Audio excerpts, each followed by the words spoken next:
I'm Maria Fitzpatrick, the former MLA from Lethbridge East. I will begin by acknowledging that we are here in Lethbridge, Alberta, on the traditional territory of the Blackfoot Confederacy and the Métis people of Region 3. This is Jess FM, www.jessfm.ca. My focus with this program is to share with you some things about Southern Alberta of which you may or may not be aware, even though they touch your life every day. With that in mind, I am delighted to introduce you to my very first guest, Peter Casarella. He is the Executive Director of Southgrow. I met Peter a couple of years ago at the Mayors and Reeves meeting and learned that he was a fountain of knowledge, energetic, and someone who loves Southern Alberta and wants to see it move forward. So Peter, welcome to the show. Thanks for having me. It's a real treat to be here, and especially to be the first guest on the show, which I hope will run for a long time. Well, I think it will after the interview goes and people just see how much there is to know about Southern Alberta. So I have a few questions, but we can just yak about whatever you'd like to yak about Southgrow. So Peter, could you tell me and tell the audience a little bit about Southgrow's core goals? All right, first of all, it's dangerous to give me carte blanche to talk about Southgrow. I really, really like what I do. And as you mentioned, I really like Southern Alberta. So I tend to go on. So please interrupt me and stop me if I'm going on at length or ad nauseum about things that we're doing. So Southgrow itself is, for those of you who don't know, is a regional economic development alliance. It's one of 9 of these organizations that exist in the province of Alberta. They were set up in collaboration with the government of Alberta back in the early 2000s. Southgrow came online in 2004, and they all came online kind of around that time. And it's a partnership between the municipalities in our region and the government of Alberta itself. So for Southgrow, we have 26 member communities who are the primary members of that association, and the government of Alberta supports the organization and the work that we do as well. So our primary goal is to improve and increase the quality of life for our member communities by pursuing economic development initiatives in the region. Basically helping to create more economic opportunities, new business growth, new industries moving to the region, more jobs, expansion of opportunities for the people here, making sure that our young people get encouraged to go into the fields that are up and coming and promising so that they can have good jobs and provide high quality of life to their families as well in the future. And we have a lot on the go. Well, I'm certainly happy to hear that. And I attended the Southgrow AGM just over a month ago and saw a presentation about a growing success story in Southern Alberta. Would you like to share a little bit about that presentation? Yeah, so what you're talking about is Jeff Nielsen and his sister, whose name escapes me, who, along with their shareholders, have started a medical cannabis indoor greenhouse grow facility just outside of Claresholm, Alberta. I believe they are just located on county land outside of the town, and they are going to be expanding onto town land in the future. And it is an amazing facility. It's fairly innocuous when you drive by it from the highway. You see this large greenhouse sitting beside the highway. It's fairly nondescript. But when you go in there, it is absolutely next level. Completely proprietary the way that they've set up this facility, and it is almost automated in how they grow their plants. They've got 5 greenhouse bays in this facility. Each one of those bays can fit about 300 plants into it, and each one of those plants is worth a lot of money. They grow the plants in a very, very controlled scientific process so that they maximize their growing yield, their crop yield that they get out of it. Carefully monitored and controlled and extremely secure, governed by Health Canada's regulations, of course. And then they harvest everything right in-house and they process it into its constituent forms, and they sell it as medication. And the way they described it to me is they got into it very, very passionate about it because they see some of the ill effects that are happening around us in Canada from the opioid crisis. Yes. And the medicine that they are producing is an alternative to the opioids that are causing so much damage. And so they're really trying to do well by doing good. And they're here in Southern Alberta because they're taking advantage of the natural advantages for growing these kind of crops and producing them in the unique environment that we have here in southern Alberta in order to, make a living and also make an impact. There's one other thing about that. Because it is an approved facility by Health Canada, there are certain security precautions that have to be Mhm. made, because it can't be just available for people to walk in. Yeah. Do you want to share anything about security on that site? It's extremely tight. So how did they describe it to me? They don't have to have a fence because the perimeter of the building acts as a fence. But when you go through this facility and you get toured around, you realize this place is Fort Knox, basically. Okay. There's no getting in or out with going through security. Shipping has its own entire closed-off bay where the people who are transporting the product can come into the bay, but they can't enter the rest of the facility. It's all locked up. Mhm. Product is passed in and out through sliding trays that go in between the rest of the facility and shipping bay of it. Yes. And they're hiring a lot of local veterans, actually, Mhm. to work security at the facility. Excellent. Yes. That's an interesting point I'd like to talk about, too, is the employment at that Yeah, facility. please go ahead. Yeah, so this is right outside the town of Claresholm, which is one of the newest members of South Grow, kind of right on the periphery of the region that we serve. And it's an aging town. It's an aging prairie town with a high average age. There's not a lot of young families moving to a place like Claresholm in the middle Not of the yet. prairies. Not yet. Mhm. But when they put up this facility, and they located it there for a few reasons, they have the right water available, they've got the right infrastructure available, and the growing season is perfect for their plants, using natural sunlight, and they don't have to worry about getting humidity in the air because it's nice and dry. But when they advertised for jobs and wanted to get people to come and work for them in Claresholm, they were flooded with applications. Over 1,000 applications from highly qualified people who wanted to work in this industry, and it pays well.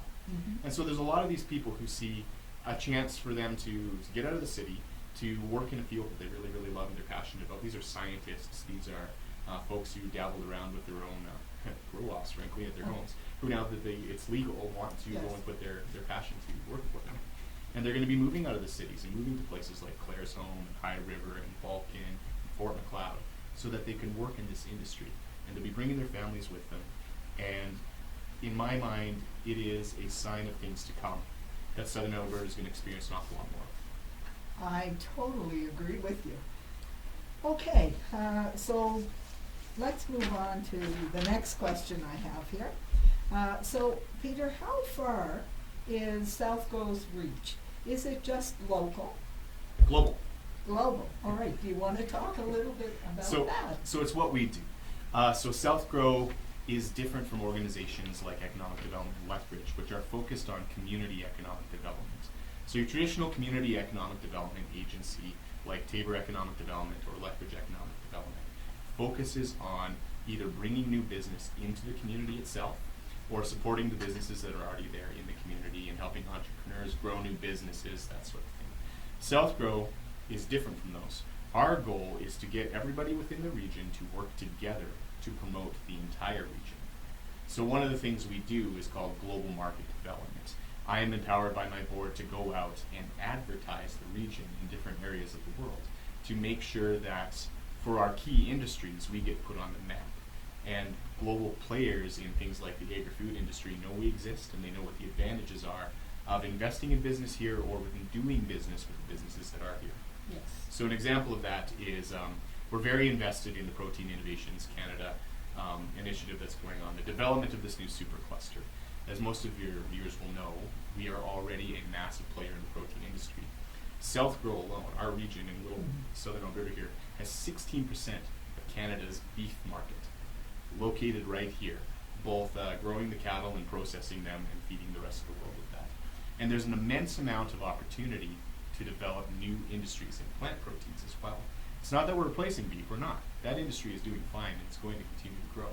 But we can add more. And these kind of industries bring really good, high-paying jobs to the region. So we're very focused on that. And as part of getting the message out, my board does things like send me to a plant protein industry in northern France, where all of the global players, the big buyers in Europe who have tapped out their agricultural land, let's be fair, they are out of space. They have expertise and immense knowledge and capital invested in this industry, especially in places like the Netherlands.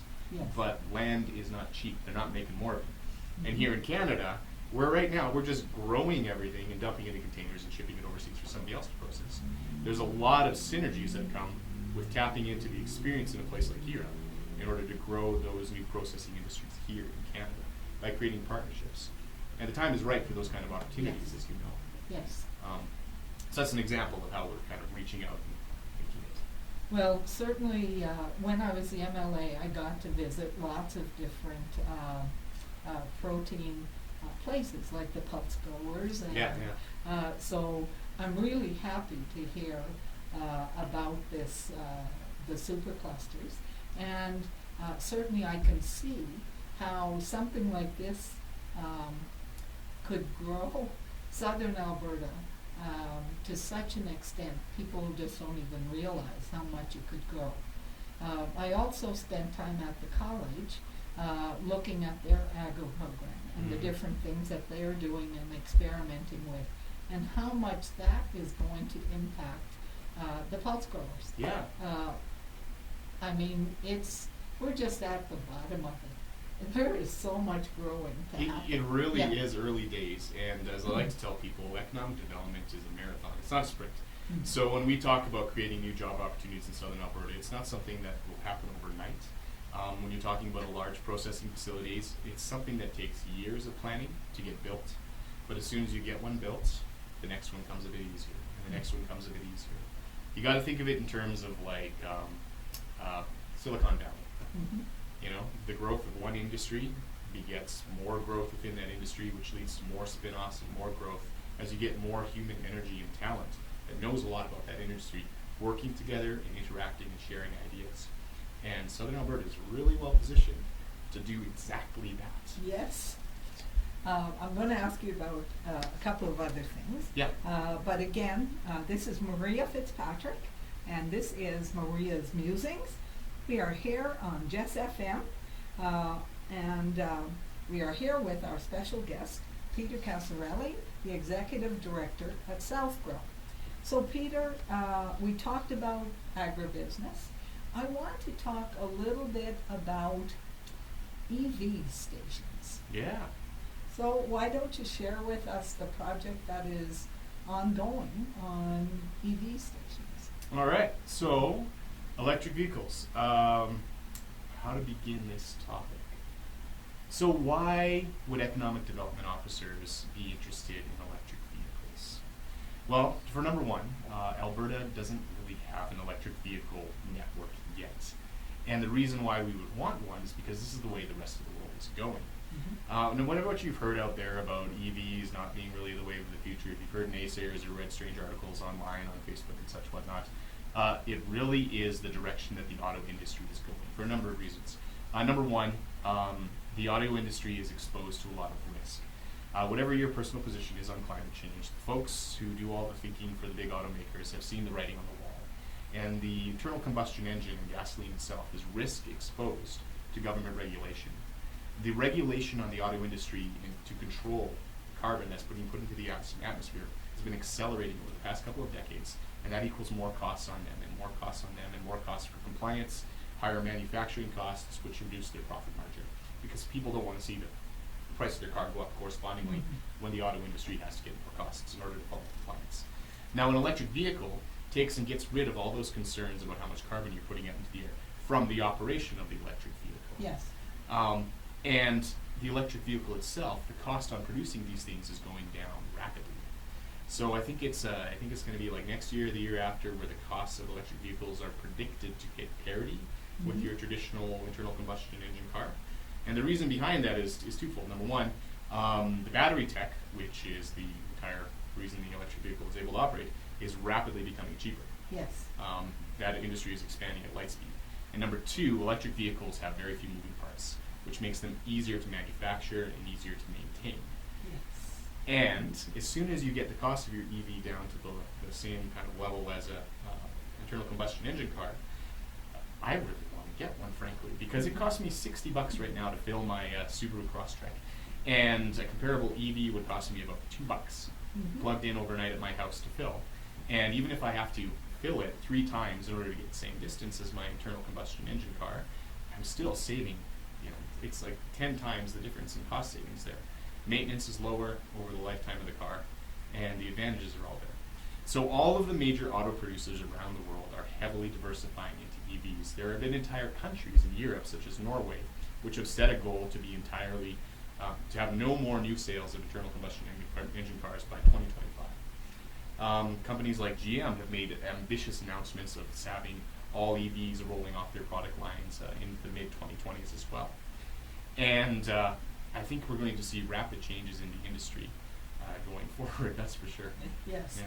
Okay, so let's talk about those Right. EV charging stations. So if we want to have EVs in Southern Alberta, if I want to buy an EV myself, I can plug it in at home, which is great. But if I'm on the go traveling across Southern Alberta and I need to stop and it's not my home, I need someplace to plug it in and charge it. Now, we don't have these chargers available. A fast charger is what we're talking about. I don't want to park for 6 hours to charge my car. I want to park for half an hour, 40 minutes max in order to get my car charged up. Now, no private businesses want to build these because nobody has EVs. So there's no point for them to build them if they can't make any money, right? Catch-22. Exactly. Yeah. So my partner, Bev Thornton, from our sister Regional Economic Development Alliance, Alberta Southwest, she's from Pincher Creek, she came with an idea to Southgrow a number of years ago saying, hey, listen, let's see if we can crack this nut for Southern Alberta and get this done. They had just finished watching a project get built in southern BC where they electrified the Highway 3 corridor there and wanted to do it here. So Southgrow and Alberta Southwest put a little bit of money together and got our heads together, and the city of Calgary came in as a very enthusiastic partner. And they dropped a pile of money on the table and said, yes, we're in. This matches with our own objectives to create an electric vehicle environment that serves the city of Calgary, also happens to serve Southern Alberta, great. And then the cities of Lethbridge and Medicine Hat came on board after that. So we took together a little bit of seed money, and this is the advantage of my organization and what we can do, because we speak with the voice of, I speak with the voice of 26 communities, Yes. and all of the hundreds of thousands of people they represent. And my partner speaks with a similar large scale of voices, and then we have the city of Calgary.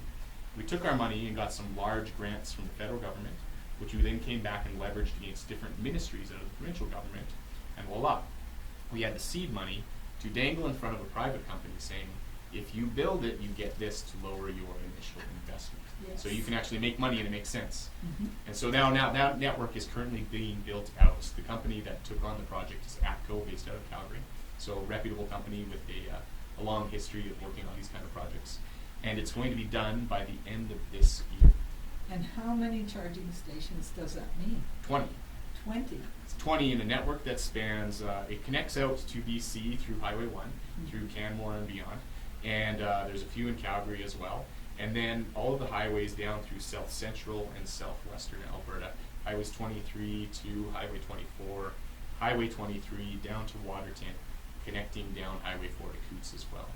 So you'll be on the road, so you're traveling across country with your electric vehicle and you need to stop and fill up. You can pull into one of our communities that has one of these stations. They're going to be all located someplace central where you can go and check out a cafe or look at a local attraction, and you plug in your car. It takes about 30-40 minutes to get a good solid charge out of it. These are the most expensive stations in all of Canada. It's going to cost you about $10 to fill your tank, quote unquote. Really pricey. Nothing wrong with that. Yeah. Yeah. And this is, in some respects, this is keeping up with the rest of the world.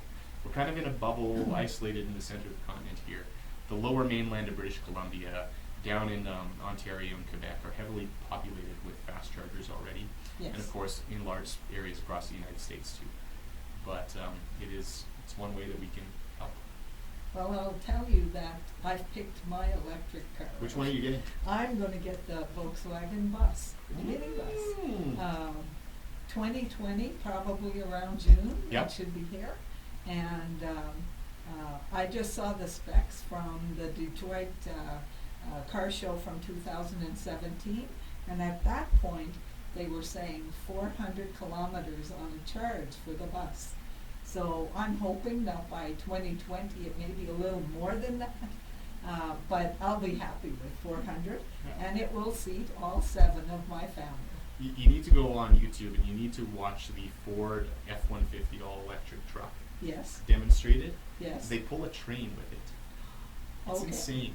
Okay. So if viewers want to check that out, just look up the Ford F-150 electric truck pulling a train, and you'll find it fairly easy. It's insane how much power these things can put out.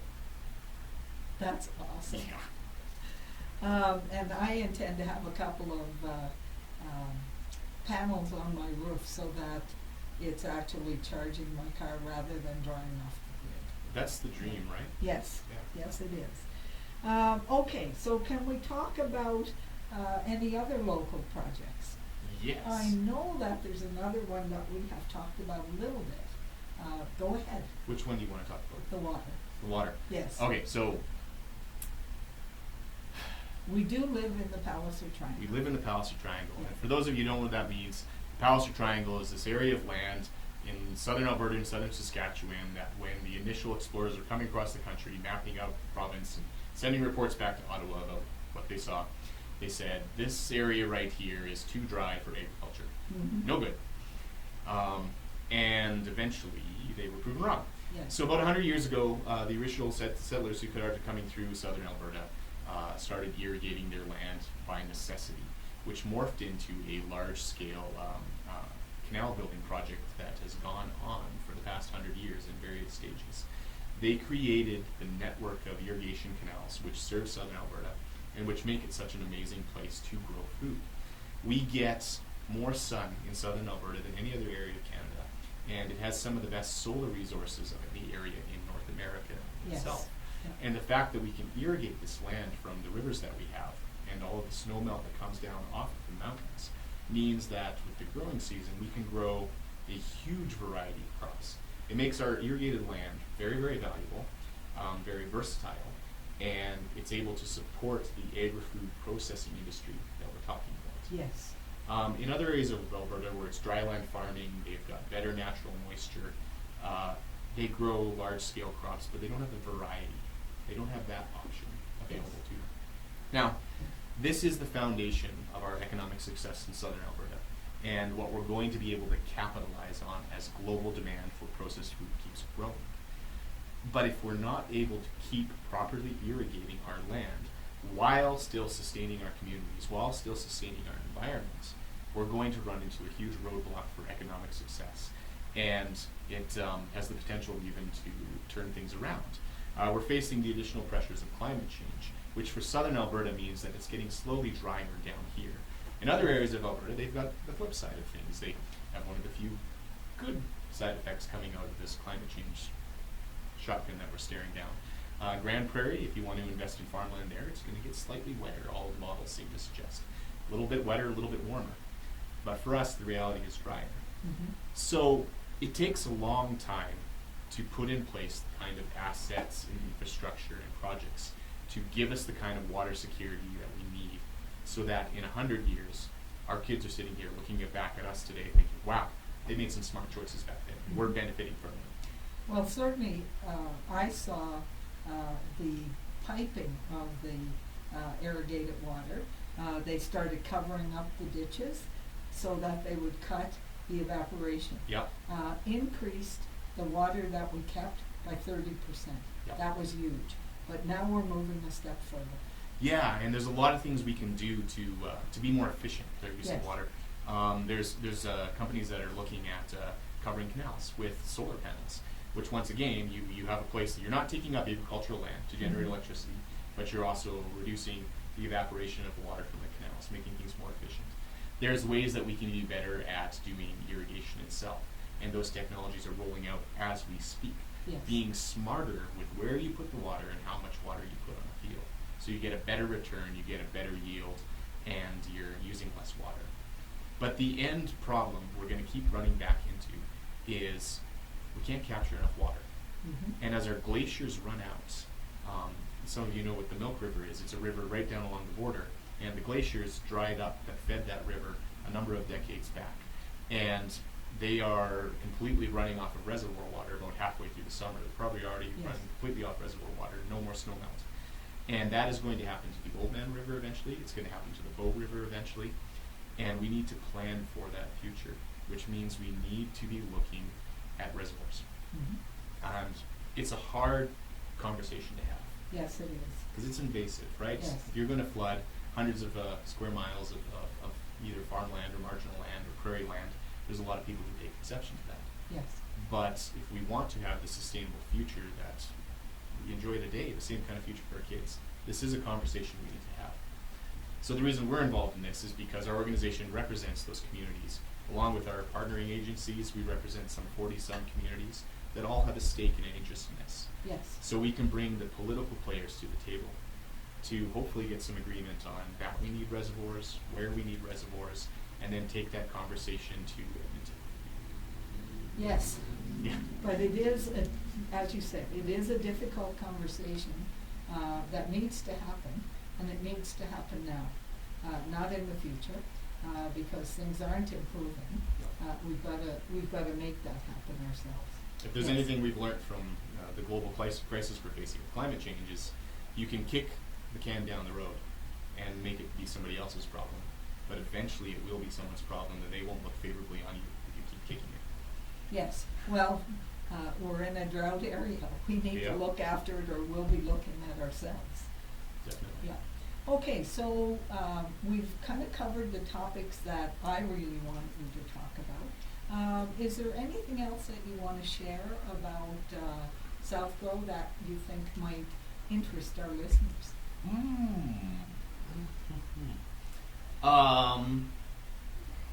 Let me say a few things about regionalism. Okay. So why do we do regional economic development? The reason we do regional economic development is because when other people aren't doing it and you are, it gives you an advantage. Yes. If you look at other areas of Canada even, where the communities do not come together to work on projects together, there's almost this cutthroat sense that we're all in competition with each other. The United States is heavily like this when it comes to economic development. There are no restrictions on what communities can do, or very few restrictions, when it comes to attracting business and marketing themselves globally. It's a dog-eat-dog world. And it can be very, very damaging to communities to compete like that with each other. The environment that has been cultivated in southern Alberta between Southgrow, Economic Development, Lethbridge, Alberta Southwest, and the Community Futures organizations that exist in southern Alberta, and places like the college and the university, is that we work together. My friend Trevor Lewington likes to call it cooperation. Mm-hmm. And it's really, really good. Everybody comes to the table when we talk about projects we're working on with the sense that, listen, if we can't get this business to locate in my community, the next best thing is for it to locate in yours, next door. Yes. Because the money is not restricted by the boundaries of our towns. Yes. If a large processing facility gets put up in the county of Lethbridge, and they get the tax revenue from it, Yes. it's being worked by people from Lethbridge, and that money is coming back to businesses in Lethbridge, Mm-hmm. and it cycles back out into the county, and a bunch of it goes out to Taylor.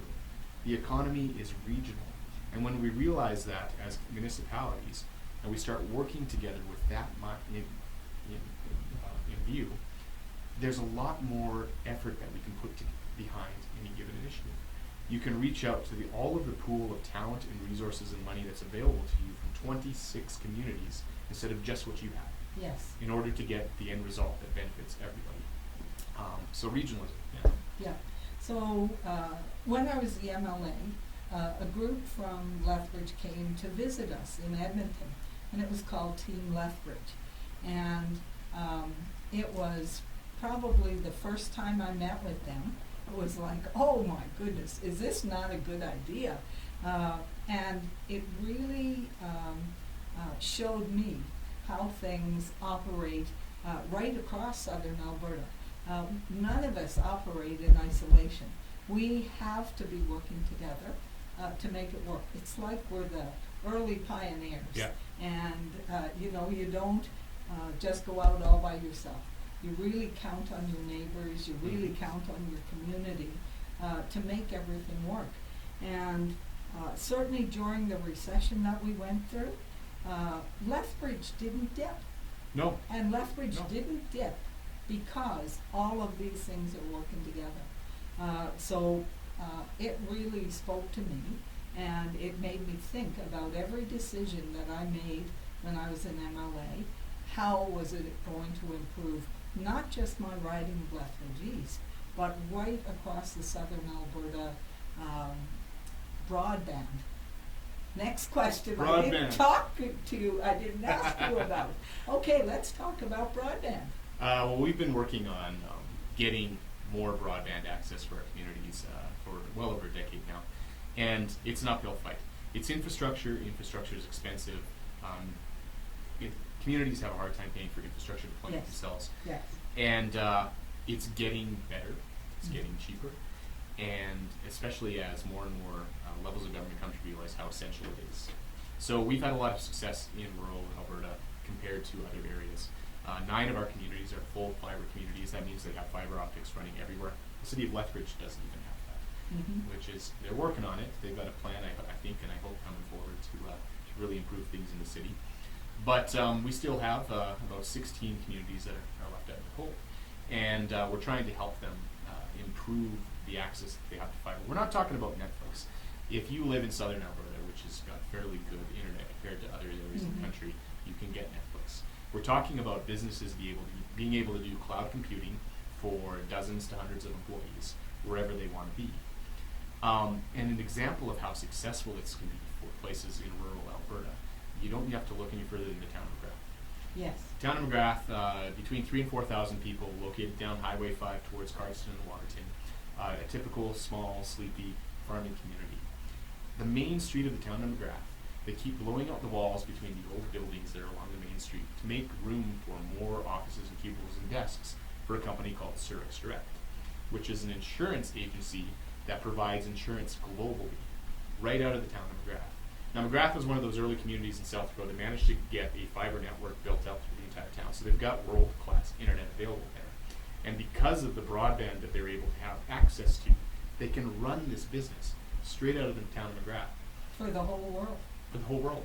And so their young people can go off to university up in Calgary or Edmonton or across the country, and they can come back to a really good paying job in the insurance agency right there in their hometown, and they can raise their kids in a town where the cost of living is so much cheaper than if you're in Calgary or Vancouver or Edmonton or Ottawa, and have that prairie living life that they grew up with and they want to hand down to their kids. And these kind of opportunities are available in every small town in Alberta if they have access to that kind of communications technology. It really changes the equation. You remember the 90s when everybody thought that small towns were going to die. Yes. All the young people were going to go to the cities. The big cities. Exactly. Because you had to be close to other businesses in order to do business with other businesses because of communications and transportation, etc. Those equations are changing now. And it makes a lot more sense to move out into a small community if you want to save money, and you can still do the same amount of work or the same kind of work you were doing in the city. Yes. So that's one of our big pushes we're doing, and we've got some projects that will be coming out, this summer, August, September, which are helping to move the conversation forward on that. Okay, I want to say a huge thank you to Peter for coming in and sharing this with you. This is just a taste of what goes on in southern Alberta. This is part of what touches you every single day. Peter, thank you so much for being here tonight and having a chat. And again, we're here on Jess FM. I'm Maria Fitzpatrick for Maria's Musings, jessfm.ca. Thank you and good evening, everyone.